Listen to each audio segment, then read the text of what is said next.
Di tempat kami ada kelompok baru bagi kami. Ciri-ciri penganutnya, kepala botak, gundul baik laki-laki dan perempuan. Ini aneh. Di tempat kami ada kelompok yang baru bagi kami. Ciri-ciri penganutnya, kepala botak atau gundul baik laki-laki dan perempuan. Pertemuan tengah malam, berendam dengan batu es setiap pertemuan. Menurut teman kami, syahadatnya ditambah dengan dan sholat bagi penganut ini hanya subuh dan maghrib. Ini kelompok apa? Kita harus bagaimana? Kalau memang seperti itu tidak diragukan lagi, ini kesesatan yang nyata. Dan harus diingatkan kepada masyarakat setempat. Kalau mereka mengaku Islam, itu penistaan terhadap Islam. Dan laporkan kepada pemuka-pemuka agama setempat, bahkan organisasi-organisasi yang berwenang di sana seperti MUI, DEPAK, dan lain sebagainya, bahwa itu akan menistai Islam dan membuat resah kaum muslimin. Harus bergerak. Jangan sampai banyak pengikutnya. Kita bertindak langsung membubarkan tidak punya kuasa. Datang kepada pemerintah kita. Minta mereka bertindak. Ini penistaan terhadap agama. Jangan sampai nanti masyarakat marah. Kalau masyarakat marah terjadi kekacauan. Maka bubarkan. Nah, bubarkan mereka. Harus bergerak kita. Yang tahu masalah itu segera bergerak. Kumpulkan data-data yang lengkap dahulu. Kalau mereka mengaku Islam dan hanya mengakui sholat, kata mereka Islam dan sholat itu hanya maghrib dan subuh, lalu mengatur ritual-ritual seperti itu, jelas penghinaan, pelecehan dan penistaan terhadap Al-Quran dan Sunnah. Dan ini wajib diperangi keyakinan-keyakinan seperti itu karena akan menyesatkan umat.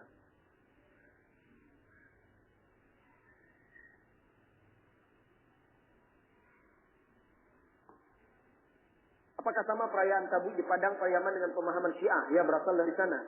Karena orang-orang di sana mengatakan untuk memperingati kematian Hasan dan Husain. Jazakallahu khairan. Ya, sama dengan pemahaman Syiah. Dan begitulah orang Syiah di Iran itu setiap Muharram, setiap tahun mereka melakukan perayaan hari berkabut. Dan mereka menyiksa diri mereka. Keluar jalanan semuanya, menangis-nangis, memukul-mukul dan melukai diri mereka. Ungkapan kata mereka sebagai ungkapan kesedihan mereka.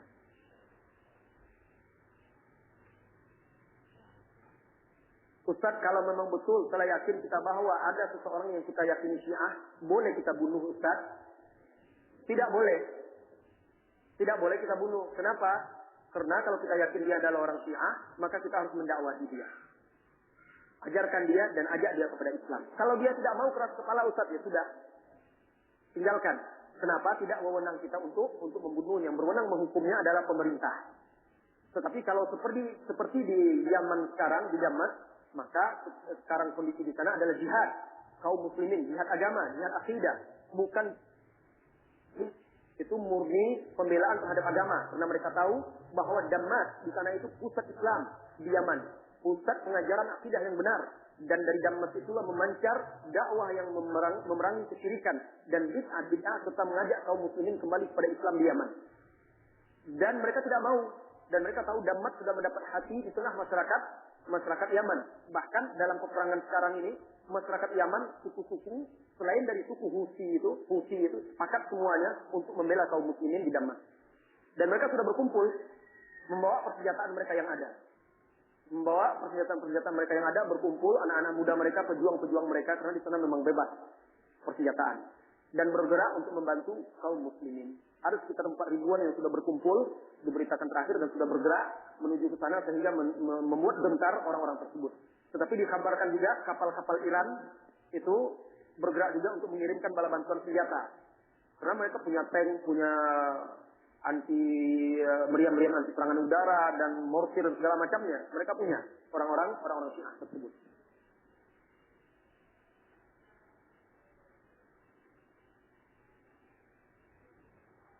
Setelah saya mendengar keterangan dari ikhwan yang mantan NII, banyak kesamaan ciri-ciri NII dengan Rafidhah dan Khawarij. Apa mereka serumpun atau berganti nama? Mereka tidak serumpun, tidak sama dalam manhaj, tetapi mereka sama-sama sesat, sama-sama sesat dan keluar dari manhaj salafus saleh. Keluar dari manhaj salafus saleh. Cuma orang-orang yang 11 atau Khawarij mereka masih muslim. Berbeda dengan orang-orang Rafidhah. Orang-orang Khawarij masih muslim, tidak kafir. Sedangkan Rafidhah itu sudah keluar dari agama Islam.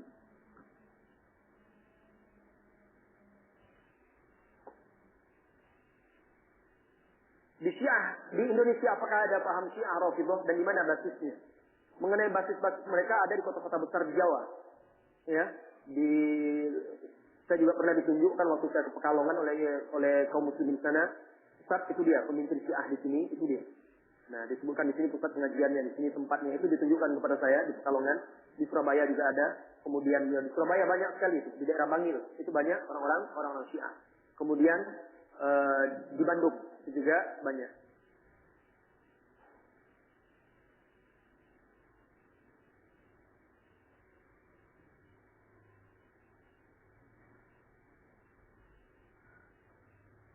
Bagaimana nasib mereka kelak di akhirat? Apa masih ada kesempatan surga karena mereka juga berikrar la ilaha illallah. Syahadat mereka ditambah, bukan la ilaha illallah Muhammad Rasulullah, mereka tambah untuk Ali syahadat mereka. Jadi mereka sudah merubah rukun Islam. Bahkan azan mereka berbeda dengan azan kita. Azan mereka juga ada tambahannya setelah dua kalimat syahadat. Jadi bagaimana urusan mereka di akhirat? Tokoh-tokoh mereka yang mati di atas ajaran Rafidhah, maka mereka mati di atas kekafiran.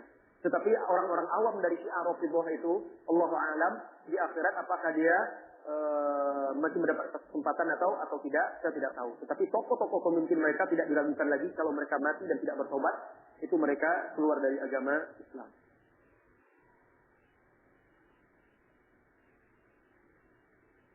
Manusia punya Adam, syaitan punya iblis. Siapa kakek moyang jin? Ya iblis itu. Iblis itu kakek moyangnya. Ana pernah membaca di majalah bahwa salah satu alasan orang Israel memerangi bangsa Palestina, jangan katakan Israel, katakan mereka Yahudi. Jangan sebut-sebut mereka itu Israel, sebut mereka Yahudi. Israel itu sanjungan untuk mereka. Bangga mereka disebut itu. Tapi Yahudi dipanggil itu akan menyakitkan hati mereka. Kenapa? Allah menyebut mereka adalah Yahudi. Israel itu adalah Nabi Yakub. Tidak pantas mereka menyandang nama itu. Israel itu adalah nama Nabi Yakub dalam bahasa Ibrani.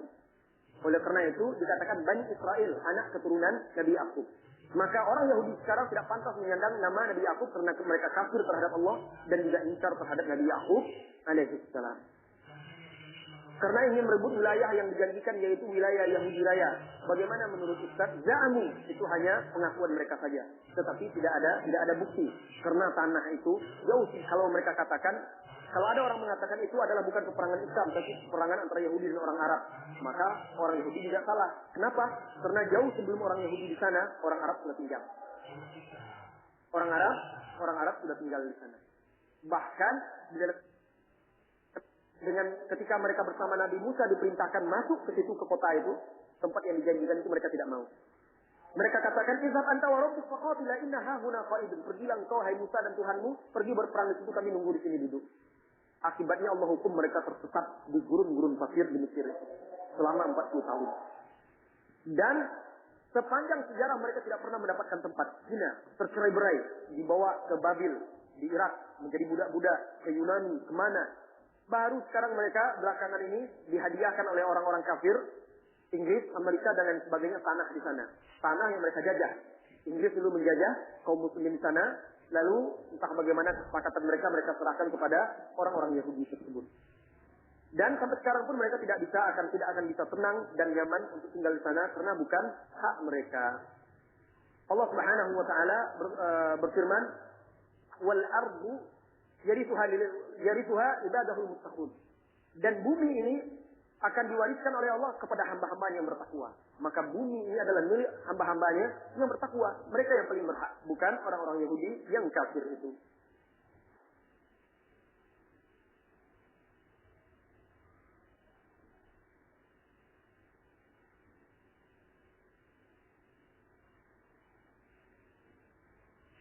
Di toko buku titik banyak dijual buku-buku dari penerbit Syiah seperti Mizaniyah dan lain-lain. Bagaimana sikap kita? Ya jangan beli. Ingatkan saudara-saudara kita, penerbit Mizaniyah, ada beberapa penerbit lagi, jangan beli buku-bukunya karena mereka menyisipkan paham-paham Syiah Rafidhah. Kitab apa yang membahas tuntas tentang Rafidhah? Ustaz, banyak sekali. Kitab tersebut banyak dan banyak diterjemahkan. Di antara penulis-penulis yang takhasus di bidang itu adalah Dr. Ihsan Ilahi Zahir. Itu khusus buku-bukunya membahas masalah Syiah Rafidhah dan Sufiyah. Dan sudah banyak diterjemahkan. Kemudian juga ada Dr. Muhammad Malullah juga membahas masalah itu. Dan banyak sekali. Termasuk tadi buku yang sangat penting untuk dibaca, Lillahi Tsumali Tarikh. Saya tidak tahu apa edisi bahasa Indonesianya. Saya punya yang bahasa Arabnya. Tetapi saya lihat sudah ada diterjemahkan dan sudah ada di pasaran. Dan itu sangat penting sekali jika kita ingin mengetahui hakikat Syiah Rafidhah yang sekarang ini.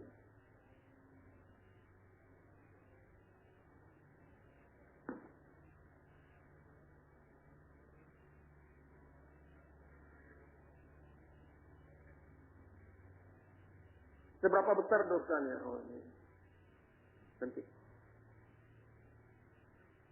Ini nanti. Apa arti dari puasa Asyura?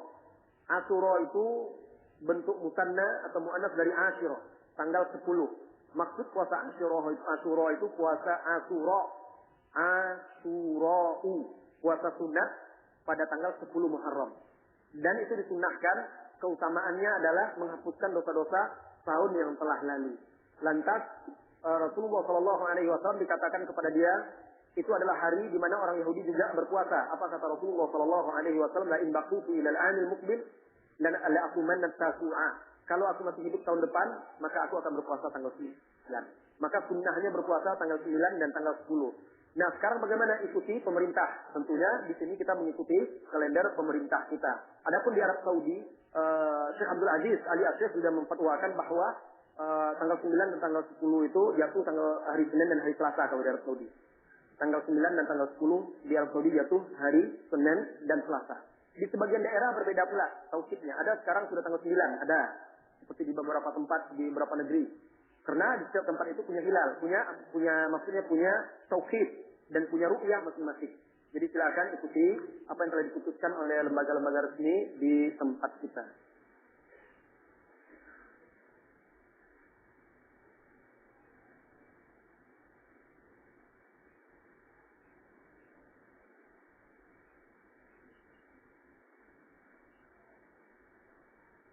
Tolong uraikan tata cara mandi junub, idah, mandi haid, karena begitu banyak orang yang sudah tua tapi tidak tahu cara bersuci yang benar, karena malu bertanya. Terima kasih Ustaz. Insya Allah nanti dijelaskan.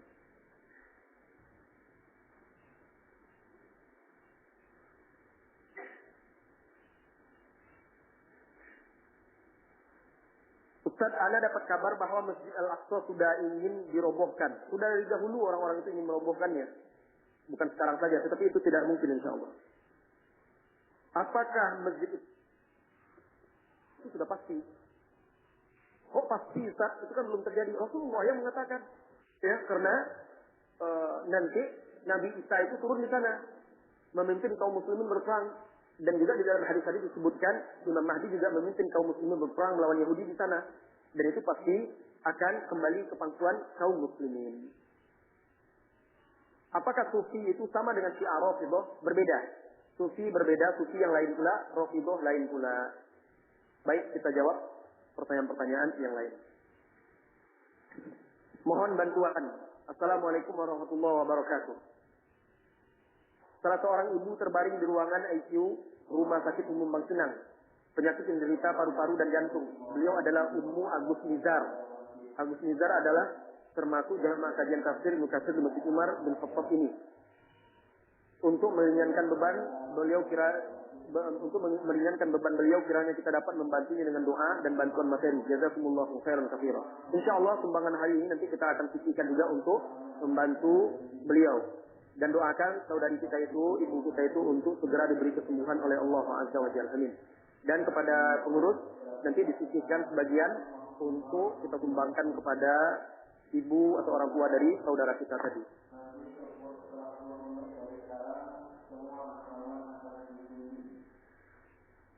Apa hukumnya akikah untuk anak dan kalau tidak mampu bagaimana Ustaz? Hukum akikah untuk anak mayoritas ulama mengatakan sunnatun muakkadah. Sebagian ulama lagi mengatakan wajibah. Kalau tidak mampu walaupun wajib, la yukallifullahu nafsan illa wus'aha. Jadi kalau tidak mampu ya tidak apa-apa. Dia bukan seperti sholat harus mampu tak mampu harus mengerjakannya. Sama haji berkurban wajib tetapi bagi yang mampu.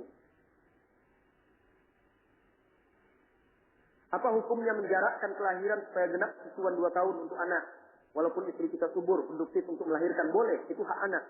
Anak berhak mendapat susuan 2 tahun. Allah Subhanahu wa taala berfirman di dalam Al-Qur'an di surah Al-Baqarah, "Wal walidati," dan para ibu yang melahirkan, "yurdi'na auladahunna haulaini kamilaini." Mereka itu menyusui anak mereka 2 tahun sempurna.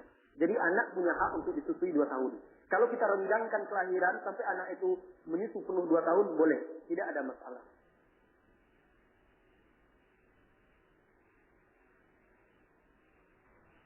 Apakah benar menutup membaca Al-Quran dengan membaca lafaz Shadaqallahul Azim itu adalah bid'ah?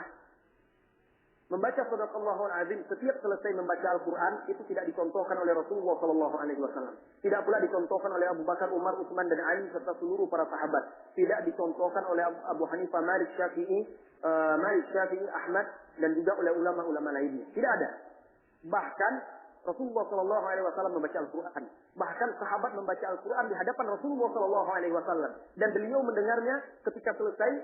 Beliau hanya berkata kepada Abdullah bin Mas'ud, hasbuk, cukup, selesai. Itu saja, selesai, berhenti Abdullah bin Mas'ud membaca Al-Quran tanpa mengucapkan Shadaqallahul Azim. Yang baik adalah yang baik menurut Rasulullah SAW.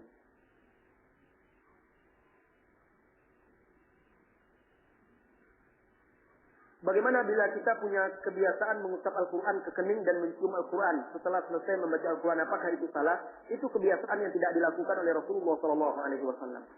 Kebiasaan kalau Anda yakini bahwa besar keutamaannya setelah membaca Al-Quran, meletakkan di kening atau menciumnya. Kalau ada keutamaan berarti itu ibadah. Kalau ibadah harus ada contoh dari Rasulullah SAW. Pengagungan Al-Quran bukan dengan seperti itu. Agungkan dia, jaga dia, betul. Letakkan di tempat yang pantas. Baca, amalkan, jangan dustai dia. Jangan bantah, jangan tolak, jangan tinggalkan perintah dan larangan yang ada di dalam Al-Quran. Itu mengagungkan Al-Quran. Apakah boleh wanita merebonding rambutnya? Tujuannya untuk mempercantik diri di depan suami. Syukran. Sebenarnya dia bukan untuk mempercantik suaminya, tapi karena ikut-ikutan gaya wanita-wanita zaman sekarang. Kenapa? Karena itu cara mempercantik wanita-wanita zaman sekarang dirinya. Sekarang nggak model lagi rebonding, udah lain model rambutnya. Bagaimana nanti? Kalau tidak itu lagi tren wanita cantik sekarang rambutnya bukan seperti itu misalnya, dibuat seperti durian. Misalnya dibuat di salon kan, runcing-runcing wanita sekarang rambutnya. Misalnya kalau jadi tren seperti itu, dan wanita menganggap itu yang cantik, laki-laki juga menganggap itu yang cantik, apakah Anda akan lakukan seperti itu juga? Dulu orang tidak tahu rebonding itu. Ketika itu menjadi tren, wanita tampil rebonding, ikut pula.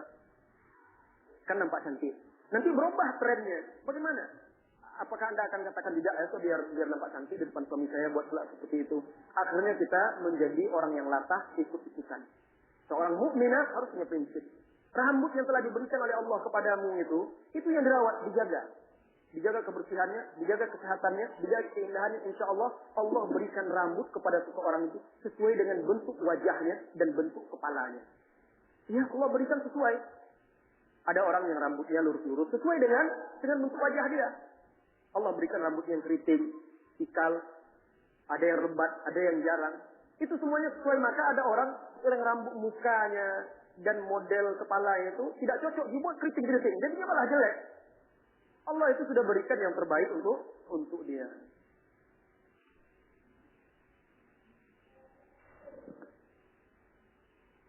Isbal itu untuk waktu sholat saja atau untuk setiap waktu? Larangan isbal itu untuk setiap waktu, bukan hanya dalam sholat. Isbal itu untuk laki-laki saja atau untuk perempuan waktu dia sholat. Kalau untuk perempuan malah disuruh isbal. Rasulullah suruh lebihkan 1 jengkal pakaiannya.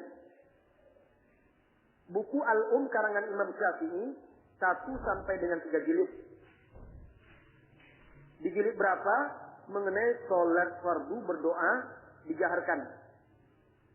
Nah, yang ditanyakan mungkin buku yang bahasa Indonesia. Saya nggak tahu buku yang bahasa Indonesia. Yang buku saya yang bahasa Arab itu 7 jilid. Al-Umnya karangan Imam Syafi'i yang diterjemahkan, yang bapak beli atau ibu beli itu ringkasan dari kitab Imam Syafi'i. Ya, mukhtasarnya. Nah, jadi kalau yang bahasa Indonesia saya tidak tahu jilid berapa, tetapi cari di bab ma yuqalu ba'da salam. Apa yang harus diucapkan setelah salam, apa yang harus dibaca setelah salam. Di bab itu Imam Syafi'i menjelaskan bahwa berzikir itu tidak dengan jahat, tidak dengan mengeraskan suara, kecuali untuk dalam rangka mengajar jamaah. Setelah itu dipelankan lagi setelah selesai mengajar.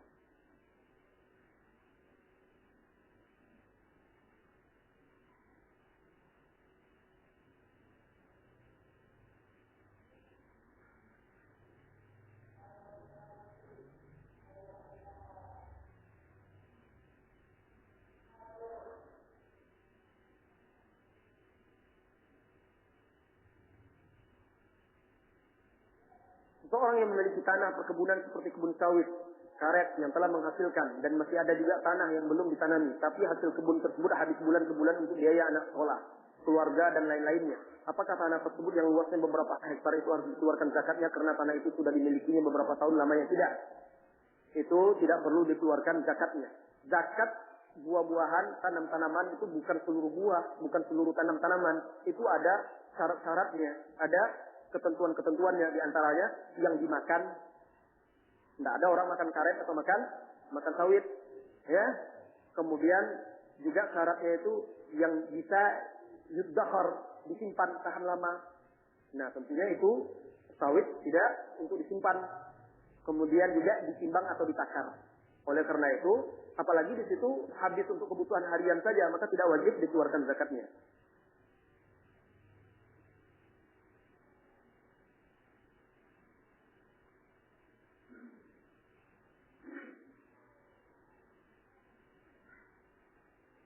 Bagaimana dengan membuat gambar yang diperuntukkan untuk belajar bagi anak kecil? Apakah itu juga akan menggolongkan kami sama dengan mereka yang dilaknat oleh Allah? Menggambar untuk anak kecil, buatlah gambar yang betul-betul tidak persis seperti makhluk hidup. Mungkin dengan kepalanya yang tidak terhubung menurut sebagian ulama. Atau kalau menugaskan mereka menggambar, jangan tugaskan gambar makhluk yang bernyawa. Buat dia gambar masjid. Sebagai guru, apalagi guru TK, berusahalah mengikat dan menautkan jiwa anak kita dengan suasana agama. Apa? Contohnya membangun masjid, menggambar masjid, menggambar Masjidil Haram, menggambar Ka'bah, menggambar Masjidil Aqsa. Buatkan gambarnya kan yang gampang, lalu suruh mereka mencontoh. Itu apa? Itu salah satu misi kita untuk menanamkan kecintaan mereka kepada masjid, menggambar misalnya Al-Quran, menggambar perpustakaan, ada segala macam. Itu ada misi-misi, pesan-pesan yang kita tanamkan.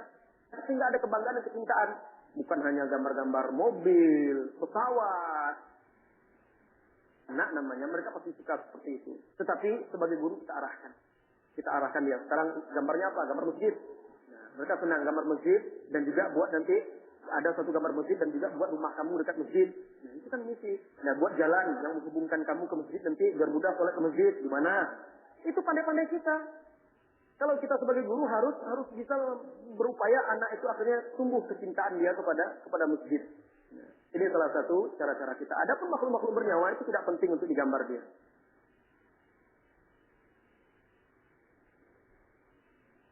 Itu hanya contoh dan harus kreatif lagi. Ustaz, kalau imam kentut padahal dia baru membaca Iyyaka sampai dia membaca Al-Fatihah, apakah yang di belakang imam mengulang Al-Fatihah atau melanjutkan bacaan imam? Kalau imam kentut maka dia keluar, lalu yang belakang melanjutkan mengulang. Kalau Al-Fatihahnya baru separuh, diulang lagi bacaan Al-Fatihahnya itu. Ya, karena yang membaca tadi imam, bukan dia yang membaca. Jadi ulang lagi dari awal Al-Fatihah. Suatu hari saya berobat ke dokter, selesai dan diberi resep obat, lalu resepsionis mengatakan beli obat di apotik A. Apakah syar'i seperti ini? Bukankah saya bebas membeli obat di apotik mana saja? Ketika Anda berobat kepada dia juga bebas menentukan obat apa yang diberi dan kemana mau membeli. Nah, kalau tidak mau seperti itu, silakan berobat ke tempat yang lain. Nah, jadi tidak apa-apa, Anda juga bebas. Sudah diberinya nanti resep, terserah Anda mau beli di situ atau tidak, tidak ada masalah. Anda beli di tempat lain pun dia tidak tahu. Ya, itu terkadang dokter mereka bekerja sama dengan salah satu apotik. Dan itu urusan dia, tidak ada masalah. Kalau dia katakan beli obat di sana. Ya, itu hak dia. Dia yang bekerja. Nah, kalau Anda tidak mau disuruh-suruh seperti itu, jangan berobat kepada dia. Kalau secara syar'i itu tidak bertentangan. Tidak ada masalah.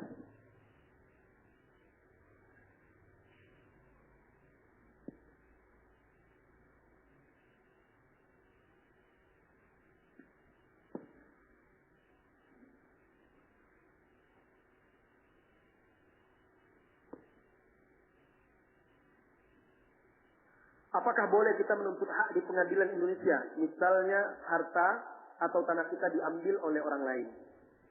Silakan kita mengambil hak kita. Itu hak kita dan kita berhak untuk mengambilnya. Ya, kalau memang kita yakin itu hak kita, ambil, perjuangkan. Itu adalah hak kita.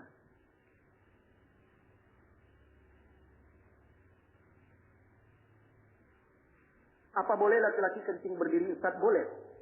Laki-laki boleh kencing berdiri, boleh kencing duduk. Mana yang paling utama? Yang paling utama adalah yang paling menutup auratnya dan tidak membuat dia terkena percikan-percikan kencingnya. Itu yang paling utama. Dan itu bisa berbeda-beda kondisinya. Rasulullah pernah kencing berdiri, Rasulullah juga pernah kencing duduk. Sallallahu alaihi wasallam. Kalau kondisi WC-nya, tempat kencing itu tidak memungkinkan untuk duduk, malah kalau duduk nanti tersingkap auratnya, ya, atau malah bisa kecipratan, lebih baik berdiri. Kalau berdiri malah tidak bagus, tidak baik, silahkan duduk.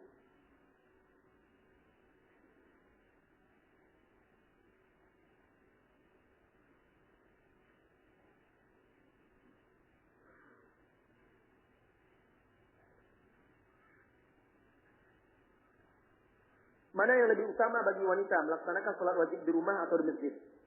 Rasulullah Shallallahu Alaihi Wasallam bersabda di dalam hadis Abdullah bin Umar radhiyallahu anhuma yang diriwayatkan oleh Imam Muslim, "La tamna'u ima'akum masajid wa buyutuhunna khairul lahun."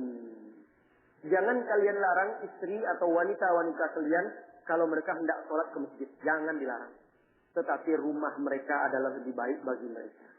Jadi wanita boleh sholat di masjid, tetapi utama sholat di rumah. Kalau mereka mau ke masjid, silakan. Tidak boleh dilarang. Dahulu wanita muslimah di zaman Nabi Shallallahu Alaihi Wasallam mereka juga datang sholat ke masjid bersama Rasulullah Shallallahu Alaihi Wasallam, khususnya sholat isya dan subuh. Dan ini banyak riwayatnya. Ada yang langsung Rasulullah yang menegaskan, mengisyaratkan, ada yang Aisyah yang menegaskan. Di antara contohnya Rasulullah Shallallahu Alaihi Wasallam bersabda, "Ayyuma imra'atin asabat bukhura, fala tashhadna ma'ana al-isya al-akhir." Siapapun wanita yang memakai wangi-wangian, jangan ikut hadir sholat isya bersama kami. Apa yang kita tangkap dari hadis ini? Pertanda dahulu wanita sering juga sholat isya bersama Nabi Shallallahu Alaihi Wasallam, sehingga Nabi harus melarang mengingatkan itu. Kalau mau sholat isya juga jangan pakai wangi-wangian. Kalau pakai wangi-wangian jangan hadir sholat isya. Berarti mereka hadir sholat isya bersama Nabi di masjid. Begitu juga hadis Aisyah radhiyallahu anha yang menceritakan bahwa sholat subuh bersama Nabi lalu mereka pergi, suasana masih gelap dan tidak kelihatan mereka. Bubar dari sholat itu. Nah ini juga menunjukkan mereka hadir ke masjid. Jadi kalau mau ke masjid silahkan. Tetapi utama afdol adalah di rumah. Lebih utama mana membantu orang tua atau mencukupi kebutuhan anak? Mencukupi kebutuhan anak. Jadi yang lebih utama itu adalah memberikan hak-hak kepada orang yang berhak. Ada saatnya anak lebih membutuhkan hak itu daripada orang tua kita. Maka dahulukan hak tersebut. Ada saatnya ketika orang tua lebih membutuhkan dan anak kita tidak terlalu darurat, maka dahulukan orang tua kita. Yang terbaik adalah yang meletakkan sesuatu pada tempatnya, memberikan hak itu kepada yang berhak mendapatkannya.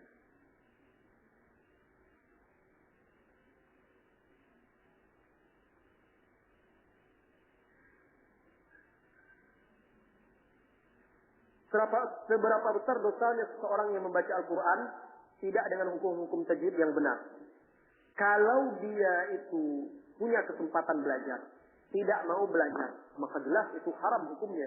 Bahkan kesalahannya akan sangat fatal kalau sampai merubah makna-makna Al-Quran. Dan hukum membaca Al-Quran dengan tajwid itu wajib. Al-Quran sendiri yang memerintahkan. Warattilil Qur'ana tartila. Bacalah Al-Quran itu dengan tartil, tajwid. Berikan huruf itu hak-haknya, panjang pendeknya, dan hukum-hukum tajwid yang lainnya. Nah, ketika seseorang itu belajar, lalu dia berusaha membaca dengan betul, masih salah, insya Allah itu dia tidak berdosa. Dan dia terus belajar. Tapi kalau orang tidak mau belajar, diingatkan juga tidak mau, dia masih saja seperti itu. Nah, besar kecil kesalahannya tergantung besar kecil kesalahan, dosanya tergantung besar kecil kesalahan dia dalam membaca.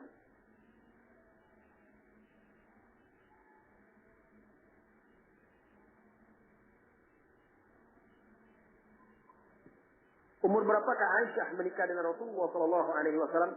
Menikah umur 6 tahun dan serumah dengan Rasulullah Shallallahu Alaihi Wasallam umur 9 tahun.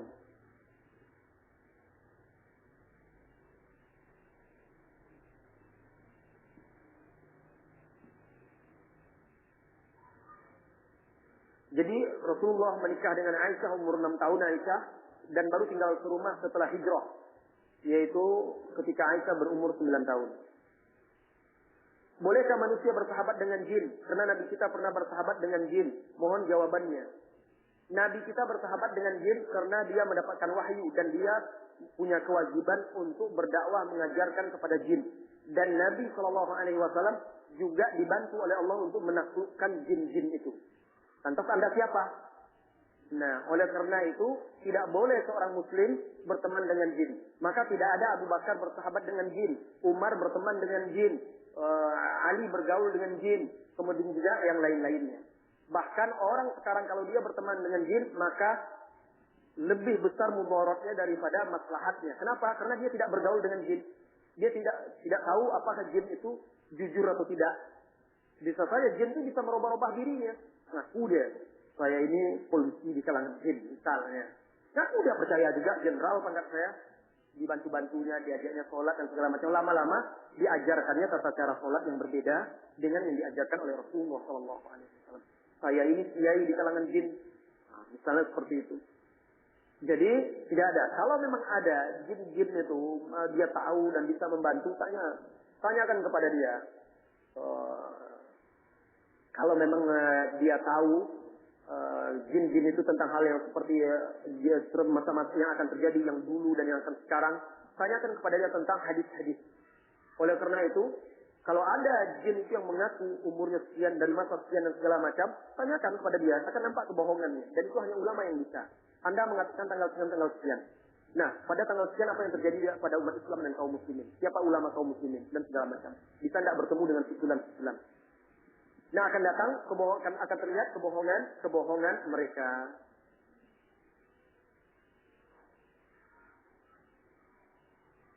Apakah malaikat Allah beribadah sama dengan manusia sekarang ini?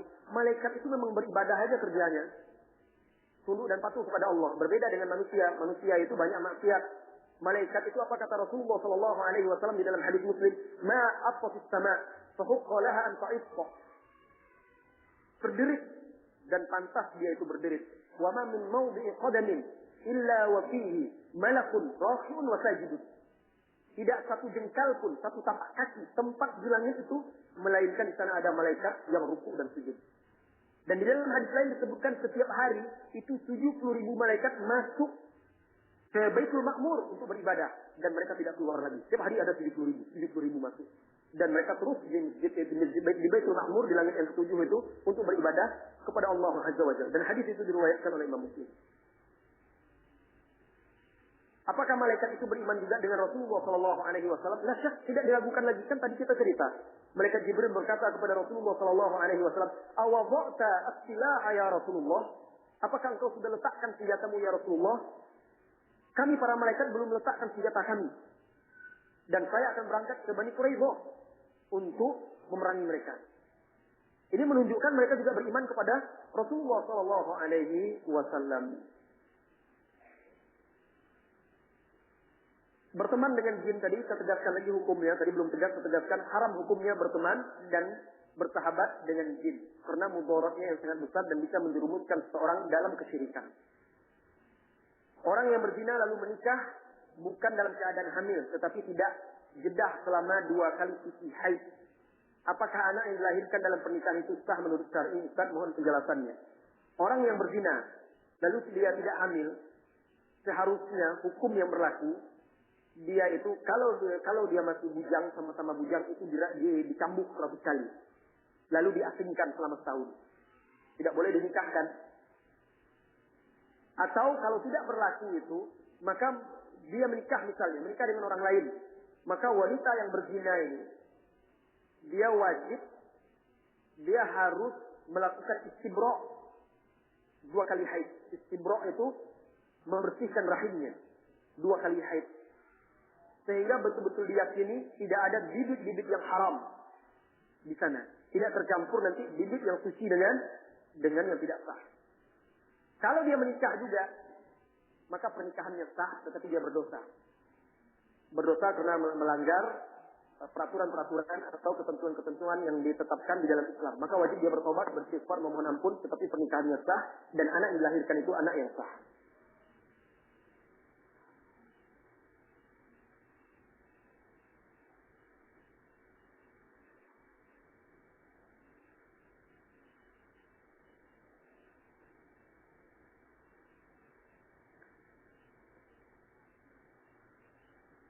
Apa benar akikah untuk anak laki-laki 2 ekor kambing, Ustaz? Benar, memang seperti itu.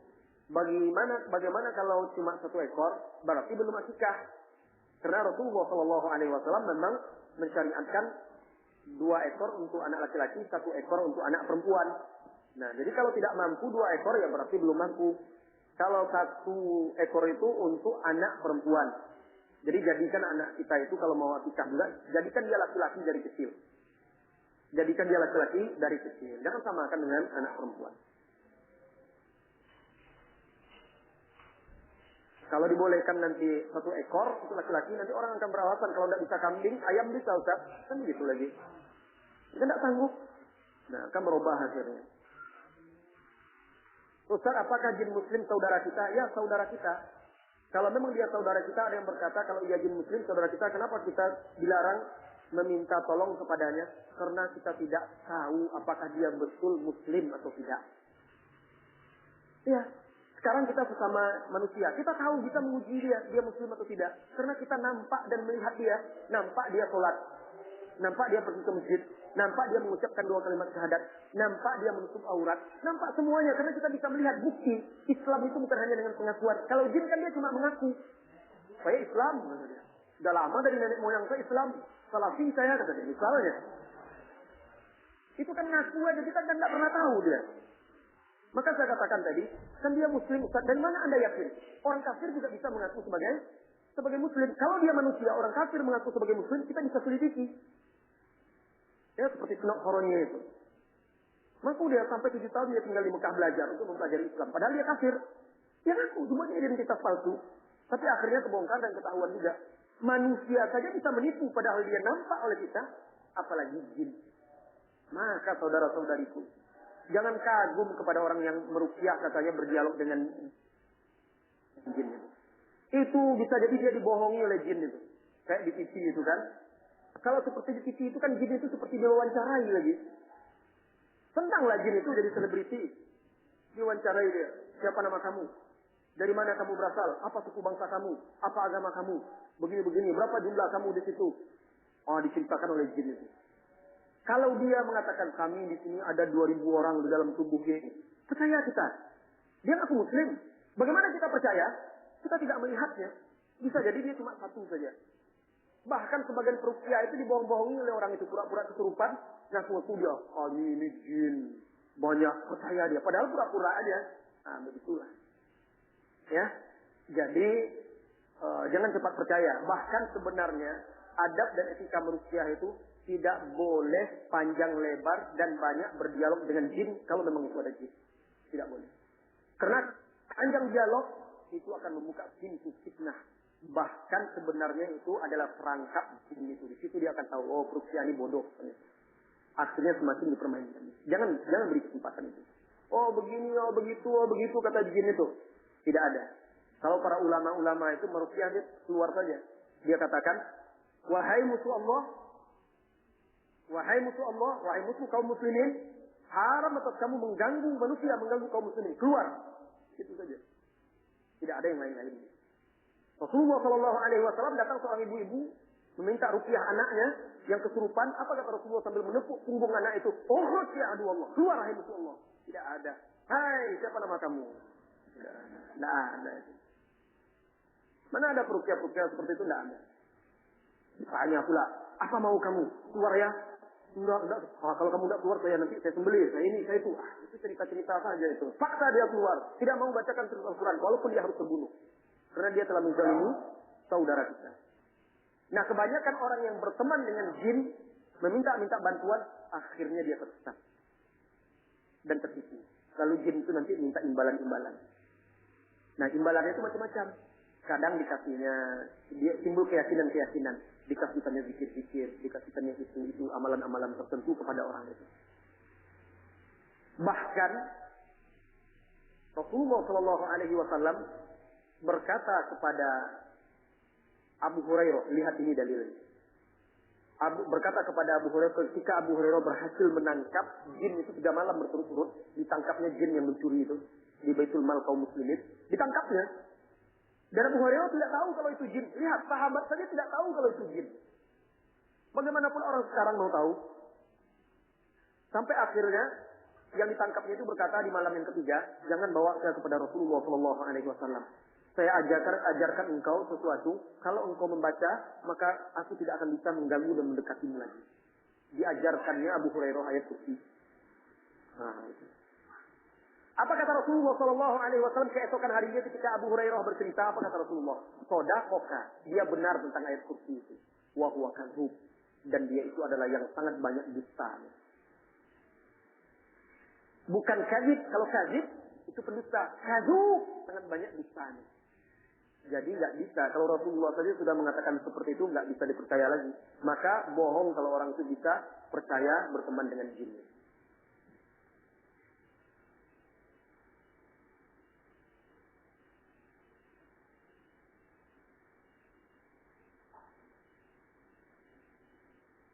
Mana terima masalah berteman dengan jin tadi?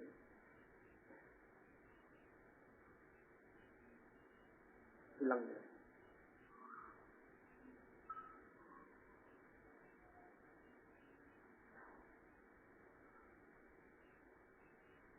Apa benar asal-usul turun surat Al-Kahfi karena Nabi Muhammad Sallallahu Alaihi Wasallam lupa mengucapkan insyaallah syukran? Tidak. Jadi tidak ada itu Rasul karena Rasulullah Sallallahu Alaihi Wasallam lupa mengucapkan insyaallah. Tetapi ada salah satu ayat di dalam surat Al-Kahfi itu yang memerintahkan mengucapkan insyaallah. Itu salah satu sababun nuzulnya dijelaskan bahwasanya Nabi Sulaiman itu pernah bersumpah. Di dalam itu hadis sahih. Nabi Sulaiman itu pernah berkata, saya akan menggauli 99 istri saya. Ini kan 99. Karena umat terdahulu berbeda dengan umat sekarang. Setiap mereka itu pasti dan dia lupa membaca insyaallah. Akhirnya hamil istrinya.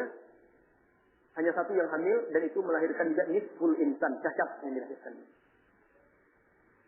Turun peringatan, mengingatkan supaya kalau kita akan mengatakan sesuatu yang akan dilakukan itu mengucapkan insyaallah. Jadi itu kisahnya. Jadi bukan Nabi Muhammad SAW lupa mengucapkan insyaallah. Baik saudara-saudariku kaum muslimin dan muslimat, jangan lupa terus doakan saudara-saudari kita kaum muslimin di Palestina, di mana-mana yang sedang ditimpa musibah, termasuk sekarang di Damas. Semoga Allah Subhanahu wa taala menguatkan mereka, membela mereka. Dan ketahuilah, seorang mukmin sangat rindu hatinya untuk bisa juga berjuang di jalan Allah. Kalaulah Allah bukakan jalan dan diizinkan oleh orang tua kita, mudah ke sana, ingin rasanya juga kita ke sana bersama saudara-saudari kita. Hari ini mereka diberi kesempatan oleh Allah untuk mendapatkan jalan menuju surga.